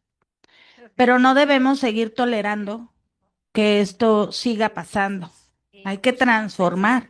O sea, el derecho históricamente, yo me acuerdo cuando yo estudié en la Facultad de Derecho y todo era código, ¿no? O sea, yo todo era lo que decía el código, como lo dice el código, y además creo que venía en la Constitución algo de los muelles y los buques todavía, ¿no? Porque copiaron la Constitución tal cual, ni siquiera la leyeron. Pero con el paso del tiempo se han ido transformando. Y yo, por ejemplo, les puedo decir que yo no aprendí en la Facultad de Derecho de Derechos Humanos. Yo aprendí en el activismo feminista sobre derechos humanos. Aprendimos a construir los avances para las mujeres. Aprendimos a retomar la CEDAW, la Belém do Pará, ¿no? Estamos todavía hasta la fecha en los informes sombras de Acción Beijing y estamos viendo qué está pasando y estamos consolidando esta historia que tiene que cambiar el sistema cultural en el que vivimos. Porque bien decían las personas, las operadoras políticas, pueden mucho cambiar los sistemas y pasó con la reforma de 2008, la reforma penal, donde sí se cambió el sistema de un sistema tradicional que duraba 20 años a un sistema oral que ahora dura también no sé cuántos años, pero tampoco es que dure los 2 años máximo que dice que debe de durar, pero que además tampoco eso garantiza justicia, porque los operadores, ¿no? Siguen siendo las mismas personas. Y el derecho se sigue estructurando históricamente desde la misma manera formalista, en lugar de ver los análisis de fondo y de ver toda la diversidad que existe por cuestionar para transformar estos sistemas. Entonces, pues ahí nosotras llevamos un avance, pero ya les va a tocar a ustedes también hacer estas transformaciones. Cuando yo gané la sentencia, bueno, junto con el equipo que me acompaña, ganamos la sentencia de violencia vicaria, fue por una valoración psicológica que nombraba la violencia vicaria. Y la violencia vicaria, así como tal entendida desde el contexto del daño psicológico, es lo que nos da la primera y única sentencia, creo que a nivel nacional en materia familiar, ¿sí? Sin estar en la ley. Y tenemos esa sentencia porque formamos una estrategia en torno a ese juicio y ese acompañamiento. Entonces, dejar de ver los casos como los ven los jueces a la hora de irlos a litigar, a la hora de irlos a exponer, es importante. Analizar el contexto particular de las víctimas y de las personas que están llegando. Y también cuando ustedes sean abogados y abogadas, y aquí todos son estudiantes o de la carrera que sean, se requiere de equipos multidisciplinarios. Necesitamos sumar todas las fuerzas para poder realmente ir a enseñarle a los sistemas de justicia cómo se deben hacer las cosas. Tenemos deficiencias estructurales en la atención psicológica a infancias, a mujeres. Esto, aquel compañero a lo mejor sí hace todo su trabajo, ¿no? De manera, pues como debe de ser, pero ¿cuántas y cuántos dicen, aquí este test sí me dio estos resultados? No, no es violencia. No, no es alienación. Todavía habla hasta la Suprema Corte de Justicia de la Nación de alienación, cuando ya la ONU dijo el término no es correcto. Tiene que, o sea, no se ha actualizado el sistema de justicia y toca a todas las personas que vamos a hacer o a tocar o a ir al sistema de justicia a mostrar. No pueden seguir siendo demandas hechas de formatos que le di al otro y nada más le cambio el nombre porque es exactamente lo mismo. La violencia se tiene que narrar y describir. Entonces, son como un montón de contextos que desde el litigio estratégico se tienen que ir transformando porque va enfocado a transformar el sistema, porque vamos a enseñarle al sistema que está mal, que está haciendo las cosas mal y que hay otra manera de hacerlo. Y el equipo multidisciplinario, de veras, reúnanse con sus compas de psicología, de informática, para todo ahorita se ocupa que tengamos estos equipos para poder trabajar y aquí nadie sobra, ¿eh? Todas las personas suman. Muchas gracias, a todas y todos y todas. Gracias, Marlene. Por favor, José Antonio. Gracias. Bueno, ya a manera como de reflexión, o sea, yo las escuchaba a las compañeras y pensaba, bueno, es que el Estado es pues algo, o esta relación que tiene con la violencia de género, como es la pregunta final, pues es ambivalente, porque por un lado, pues ya ha dicho, no, es que el Estado tiene que procurar, proteger, investigar, una serie de cosas, pero también por otro lado, lo que hemos hablado aquí, pues es que hace muchas omisiones, también hace estas cosas de revictimizar, entre otras situaciones, ¿no? Yo creo que parte de lo que ustedes, o como veo todos que son muy jóvenes, y creo que todos van a ser abogados o criminólogos, pues es justamente el reto que ustedes van a tener, ¿no? Probablemente a lo mejor otras personas que ya estamos más viejitos, que estamos aquí enfrente, y al menos yo cuando estaba estudiando, no tenía nada, ninguna materia que tuviera que ver con género. Entonces yo creo que estos temas que cada vez se conocen más, que tienen más difusión, o sea, creo que es algo que hay que acercarnos a ellos para poder sensibilizarnos, pero también creo que esta sensibilización tiene que pasar no solamente de manera intelectual, sino también algo más como interno, más emocional, porque lo vemos con los servidores públicos, no están súper sensibilizados y capacitados, pero creo que lo que yo percibo es que la falla es que, o sea, lo intelectualizan, pero creo que realmente no lo sienten. Entonces, me parece que eso es algo que en lo que pudiéramos como que incidir, ¿no? No solamente verlo desde esta manera más intelectual, sino también ir un poquito más allá. Bien, o sea, Y también creo que, ya por último, la violencia de género no se elimina solo con las leyes o las instituciones. No, eso es claro, va a ayudar, pero no solamente con eso, sino con que el Estado sea capaz de verdad de transformar sus prácticas, cuestionar sus inercias patriarcales y responder con diligencia, recursos, pero sobre todo con voluntad. Gracias. Muchas gracias. José Antonio, Nadia, por favor, como cierre. Gracias. Bien, hemos hablado mucho del Estado y de repente quisiéramos tener, no sé, al señor Estado y decirle, ay, hola, señor Estado, y tengo que reclamarle, ¿no? O sea, porque el Estado es como muy grande, ¿no? Son 32 poderes judiciales, 32 poderes legislativos, 32 poderes ejecutivos, más todos los municipios, etcétera, etcétera, ¿no? Entonces, creo que más allá de toda la existencia que les digo que hay de instituciones, mecanismos, procedimientos, etcétera, etcétera, la primera reflexión que les tengo que hacer es que las instituciones están para usarse, ¿no? No son como la alberca del hotel que llegamos corriendo y demás y usó la alberca, no, pero hasta la tenemos templada, pues sí, pero no tuve tiempo, ¿no? O sea, y entonces pues ya nos cobraron el impuesto incluso por el uso de la alberca que no ocupamos, ¿no? Entonces así pasa con las instituciones. Creo que esta parte en la que decía la compañera de, pues no nos han enseñado y tiene que haber un tema cívico alrededor de conocer, o no, también lo diría, ¿eh? Y les recomiendo muchísimo, ya tiene 10 años esta recomendación general, la recomendación general número 33 de CEDAW. Es muy buena para mí y para los proyectistas que están en la sala conmigo. Les digo, esta es como la Biblia que tenemos que utilizar, porque lo que dice es cuáles son todos aquellos mecanismos que tenemos que construir para acceder a la violencia, a la justicia por parte de las mujeres, ¿no? Y si por lo menos obedeciéramos a uno de esos tantos párrafos que tiene esa recomendación general, sería maravilloso porque estaríamos haciendo una transformación importante.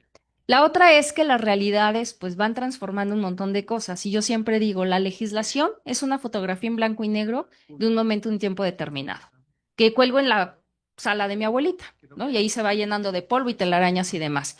Pero el mundo va caminando en tercera dimensión y a color. Entonces es muy absolutamente distinto. Y lo que hoy decíamos que era, nombrábamos que era la violencia, hoy hay otras formas de violencias. Y eso me lleva a una tercera reflexión que todas las personas tendríamos que aprender a reconocer las violencias, ¿no?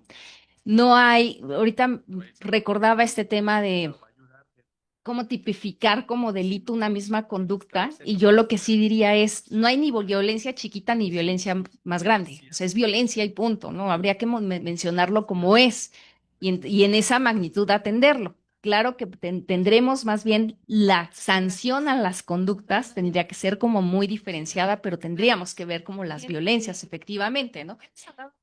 La otra es que tenemos que llegar también con otros lenguajes y con otra participación para que se entienda. Había puesto mi cronómetro y se me fue, pero hay Tienes algo. 2 minutos más. Gracias. Había algo muy, muy particular que yo siempre decía, cuando necesitemos hablar con una persona juzgadora o que tengamos que hablar con una persona funcionaria pública, hablemos no desde la razón de la ley o desde la razón de los hechos, sino toquemos del corazón. Y eso lo comprobé alguna vez. Tiene que ver con un tema distinto y no que finalmente tenía que ver con un tema de discriminación. Cuando se legisló matrimonio igualitario en el Distrito Federal, ahora Ciudad de México, pues había toda una controversia y estaba la acción de inconstitucionalidad en la corte y demás, y entonces una abogada, que por cierto fue mi jefa, Leticia Bonifaz, llevaba como toda la estrategia jurídica de defensa desde la Consejería Jurídica del Distrito Federal. Yo le decía, podrás tener a los mejores abogados, pero no lo vas a ganar con los 11 ministros conservadores que tienes allá adentro, ¿no? Por más que me digan que Olga Sánchez Cordero es feminista, no se la creo. No se la compro y no se la compraré. Ni tampoco es morena. Es güera, por si se han dado cuenta. El punto es, le dije, les tienes que llegar al corazón y hagamos una estrategia.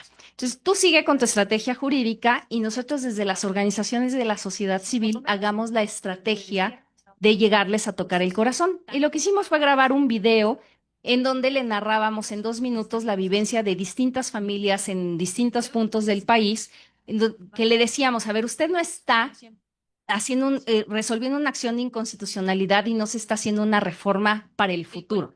Es para la gente del pasado, para la que ya existe y que es de carne y hueso. A partir de eso, me tocó trabajar en aquel entonces con la ministra Luna Ramos, presentarle el video y verla llorar, ¿no? Y así se lo presentamos a distintos ministros y así fue como se ganó esa acción de inconstitucionalidad. Y así es como se han ganado otras tantas estrategias jurídicas que no solamente va sobre la razón de la ley, sino sobre estas otras cosas.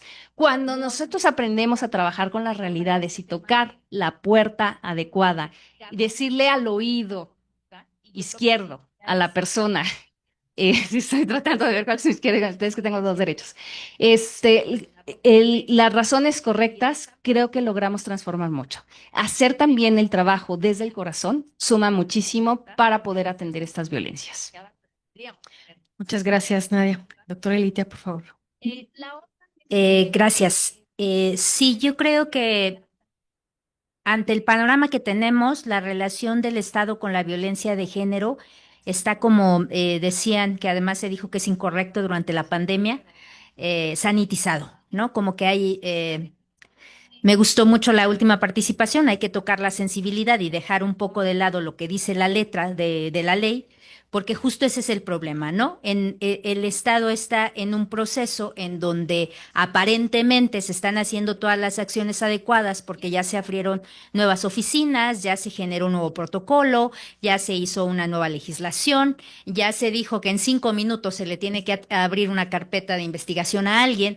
Entonces, aparentemente, en términos estructurales y en términos de sistema, está haciendo todo lo que necesita hacer para atender una problemática, ¿no? Pero el problema es que no están atravesados por la realidad, ¿no? No están atravesados por la situación en donde una persona ante la violencia que está viviendo queda paralizada para poder tomar cualquier acción en términos de la razón, ¿no? De lo que usted tiene que hacer es ir a tocar esta puerta. Vaya y el psicólogo o la psicóloga primero le van a dar una evaluación y luego le van a decir a dónde ir, cuántos papeles firmar, cuántas copias traer y a partir de ahí le van a explicar el proceso, ¿no?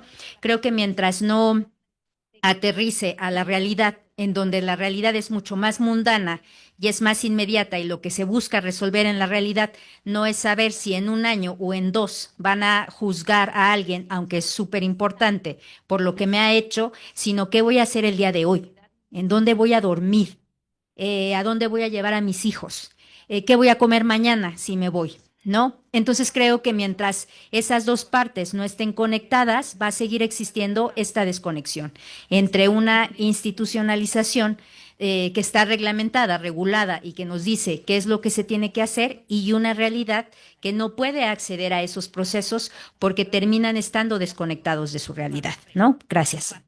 Gracias. Damos unos minutitos para algunas comentario, pregunta que tenga el público. Decirle al oído Sí, Arlet. a la persona. Sí, ahí está. Estoy tratando de Ahorita te llevo el decir, micrófono y ahorita acá arriba, ¿sí? las razones correctas, creo que logramos transformar mucho. Bueno, me llamo Arlet de Criminología y tengo una pregunta. ¿Qué le recomendarían a los jóvenes reaccionar o hacer ante una situación de violencia de género institucional aquí en Aguac? Gracias. Pero ¿a quién le estás preguntando? Es general, o sea, el quien quiera responderla. Quien quiera. Sí, es que los cuatro a mí me parecen muy buenas, ajá, etcétera. Gracias. Pónganse de acuerdo. Me gustó mucho la última participación. Y allá sí, sí, de una vez. Ajá. ¿Cuál es la recomendación? Lo primero es algo que ya se mencionó en esta mesa. Primero es visibilizar que existe la violencia, ¿no? O sea, nombrarla además en voz alta, porque a partir de ahí es en donde empiezan a moverse los diferentes mecanismos. Lo segundo es,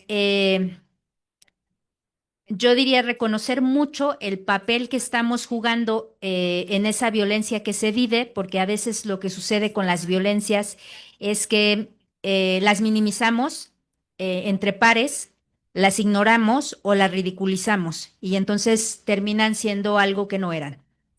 Y lo segundo, una vez que se ha verbalizado, que se ha dicho que existe la violencia, es efectivamente denunciarla para que no quede, como para que exista esa posibilidad de acción. No te puedo decir si se va a solucionar o no, ¿no? Pero creo que sí es importante que se sepa. Gracias. Sí, allá.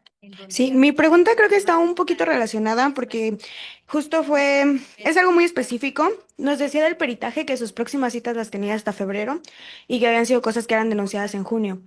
Entonces, creo que mi pregunta era si el tiempo no afecta mucho en el resultado, porque pues la maestra Ilitia nos dice, tenemos que denunciarlas, pero al final es lo mismo que ya tocábamos en la plática, la ciudadanía o la sociedad pierde la esperanza o la fe en la justicia, porque pues no tenemos un buen sistema que nos provea de ella. Entonces, está relacionado, no tiene que ver los largos tiempos de espera para el peritaje con la resolución del problema, o sea, no cambiaría, pues sí, la respuesta. Gracias. Gracias. El, el peritaje es una de las pruebas que se utilizan o de las que nos podemos a llegar en los procesos penales, particularmente en la prueba psicológica, cuando lo que nos recomiendan hacerlos, por ejemplo, desde la literatura especializada en forense, es que una víctima cuando vive un suceso, no, lo ideal no es evaluar para buscar un daño psíquico, que así se le nombra, inmediatamente sucede un delito, porque en la victimización, pues, digamos, para conocer más bien los efectos de la victimización, eso lo pudiéramos conocer algún tiempo después. Algunos autores dicen, no, pues, te espérate 3 meses para ver si se puede hablar de un trastorno, por ejemplo, un trastorno de estrés postraumático o algún otro. Eh, en ese sentido, bueno, sí, siempre la recomendación es de evaluar un poquito después del suceso de la victimización, eh, pero también, por otro lado, es verdad lo que tú dices.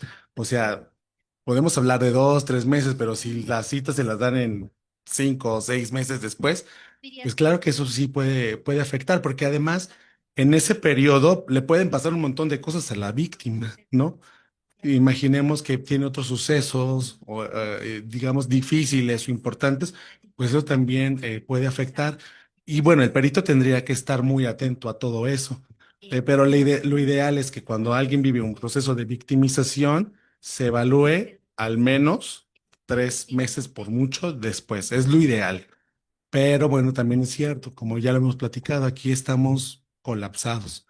Entonces, lo ideal siempre es atenderlo lo más pronto posible, respetando ese tiempo que nos dicen al menos los autores, eh, pero sí tampoco sin caer en la otra parte, ¿no? Que es de revictimizar y dilatar excesivamente el proceso.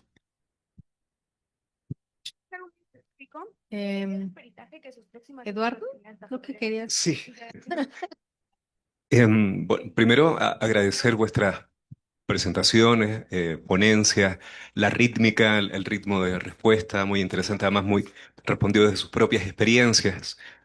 Em, Han sido 2 días con muchas conversaciones, muchas reflexiones en torno a lo mismo, ¿no? Yo estoy muy enriquecido de estas 2 sesiones, estos 2 días, ¿no? Hay un asunto interesante que cruza vuestras, desde mi perspectiva, ¿cierto? Vuestras reflexiones, que es la cuestión del poder, ¿no? La cuestión del poder, la pregunta por el poder. Finalmente, el poder está en el centro de todas estas reflexiones. Ahora, muchas veces nombramos el poder, ¿cierto? Como en el centro, pero nunca veremos el poder, ¿no? Como tú misma decías, Nadia, ¿cierto? Así como que queremos el Estado, quiero sentarme frente al Estado, digamos. El Estado puede tener representantes y es lo que más, digamos, que es la representación de este tipo de poder, de esa acción de poder, digamos, ¿no? Que es presidente o presidente, ¿no?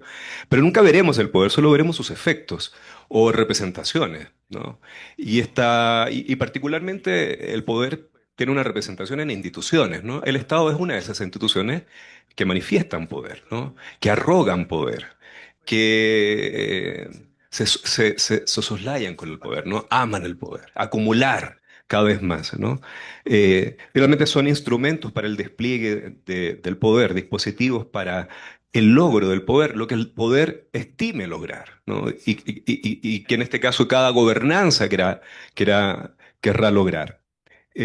Finalmente las instituciones son reproductoras de violencia. Toda ley, en esos términos, nace de un acto de violencia. eh, Toda ley nace de un acto de violencia, sea esta mítica, eh, que la funda, o que la conserva, el derecho. Finalmente la ley, que nace tan neutra, digamos, ¿cierto? Responde a un acto de violencia inicial, pero que luego se naturaliza a partir de actos de derecho. Y ahí está la distancia entre la justicia y el derecho, ¿no? ¿Dónde quedó la justicia en todo esto, toda esta fórmula, ¿no? Como lo conversábamos en el panel inicial, digamos, ¿no? La procura constante por justicia de las madres de los desaparecidos, de los jóvenes desaparecidos, o hermanas o hermanos o familiares. En mi caso, yo vengo de Chile, un país que tiene una herida abierta aún en torno a los detenidos desaparecidos, digamos, de los regímenes dictatoriales del Cono Sur, ¿no? Eh, es por tanto menester realizar un análisis crítico de las instituciones, cómo funciona el poder, hacerse consulta respecto de cómo funciona el poder, evaluar su legitimidad, identificar sus estrategias de dominación, ya sea desde un análisis institucional, con respecto de cuál lleguemos a la Constitución, por ejemplo, a mecanismos de control, sus leyes ahí, ¿no? Como tú mencionabas también, estas leyes anquilosadas que no responden al presente, sino que están muy distantes del mismo. Y probablemente con justa razón lo estén, digamos, ¿no? Porque no requieren mirarlo, digamos, más bien perpetuar aquel poder inicial. Un estudio de las relaciones sociales del poder también es menester. Ante todo esto, que pudiera sonar tan sofocante, digamos, hay una respuesta evidente que también ha aparecido aquí, que es la comunidad, finalmente, ¿no? La comunidad es una respuesta, es un reurdir precisamente de una trama social que puede estar maltrecha. Una trama agujereada que sin duda puede ser reurdida a partir de estas manifestaciones, a partir de la confluencia de la diversidad, digamos, y el ejemplo que han presentado también da cuenta de ello, ¿no? La vida o las cosas no existen antes no son porque, sino antes cuando las hacemos posibles, digamos, finalmente. Las cosas no preexisten, sino que son posibles gracias a esta manifestación de deseo, finalmente, ¿no?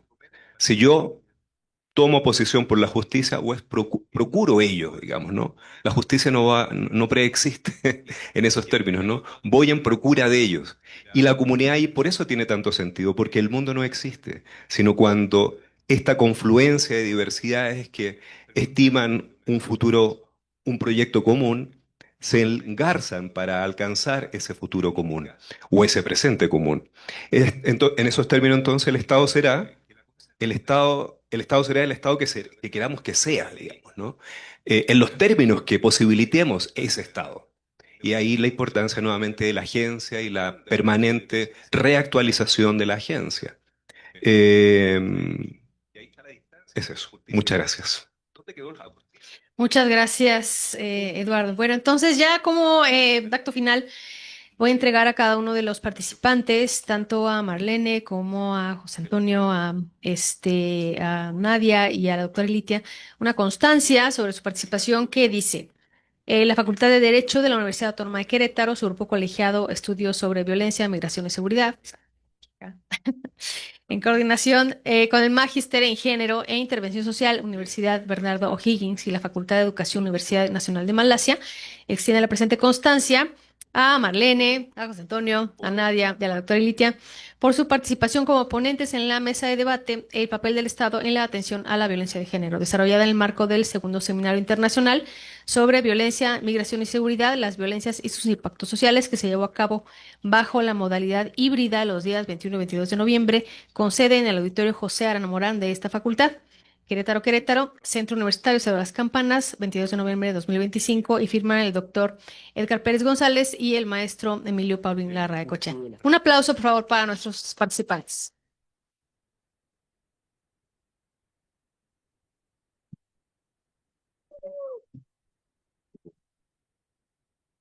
Comunidad es una respuesta, es un reunir trama la trama Gracias. puede ser reunida José Antonio. estas manifestaciones a partir de la confluencia, digamos, y el ejemplo que han presentado también da cuenta de la vida o las cosas, las cosas no existen antes que, no son porque, sino antes que no las hacemos posible. Bueno, quiero agradecer la participación tanto de quienes nos han acompañado en estos 2 días. Ha sido una jornada larga, como ya bien lo mencionó Eduardo, pero ha sido muy enriquecedora porque hemos tenido la posibilidad de escuchar a diferentes ponentes de diferentes latitudes, plantear desde sus propuestas de investigación, desde los lugares de trabajo, cómo se ve la violencia, qué impacto tiene la violencia en lo social, ¿no? Quiero agradecer a todos, digo de nuevo a todos aquellos que han participado, y les voy a pedir que nos pongamos de pie para clausurar de manera oficial las actividades del segundo seminario.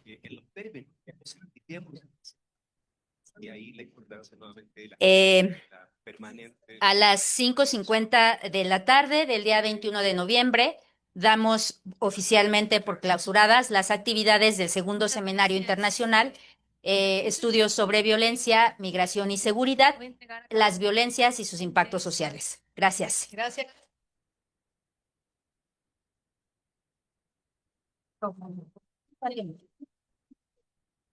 La Facultad de Derecho de la Universidad. Gracias, jóvenes. Gracias. Son libres. Tengan su calcetín.